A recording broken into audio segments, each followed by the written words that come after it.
পুরো বিশ্বকে স্তব্ধ করে দিয়ে ইসরায়েলে হামলা চালিয়েছে ইরান। কোরআনে বলা হয়েছে ইহুদিদের বিরুদ্ধে মুসলমানদের হাত দিয়েই শুরু হবে মালহামাতুল কুবরা বা তৃতীয় বিশ্বযুদ্ধ।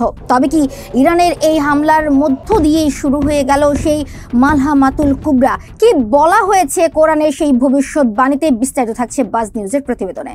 বিশ্বের একমাত্র ইহুদি রাষ্ট্র দখলদার ইসরায়েল, তারা দীর্ঘদিন ধরে ফিলিস্তিনের মুসলিমদের অত্যাচার জুলুম করে চলেছে। এতদিন মুসলমানরা ইহুদিদের কাছে শুধু নির্যাতিত হয়ে আসছে, কিন্তু সবকিছুই বদলে গেছে এক মুহূর্তে। ইরানের হামলায় দিশেহারা হয়ে পড়েছে ইসরায়েলিরা, আর সেটাই স্মরণ করিয়ে দিচ্ছে কোরআনের সেই ভবিষ্যৎবাণী, যেখানে আল্লাহ সবাইকে জানিয়েছেন মুসলমানদের হাতেই পতন ঘটবে ইসরায়েলের। কোরআনের ভবিষ্যৎবাণী অনুযায়ী শুধু পতনই নয়, মুসলমানদের কাছে চরমভাবে অপমানিত হতে হবে ইসরায়েলিদের। যুক্তরাষ্ট্রের সহযোগিতায় ইসরায়েল মুসলমানদের ওপর দিনের পর দিন আগ্রাসন চালালেও অবশেষে মুসলিম বিশ্বের অহংকার ইরান শক্তভাবে রুখে দাঁড়ানোর সাহস দেখালো। তবে কি ইরানের কাছেই পতন ঘটবে ইসরায়েলের? দেখছিলেন বাজ নিউজ।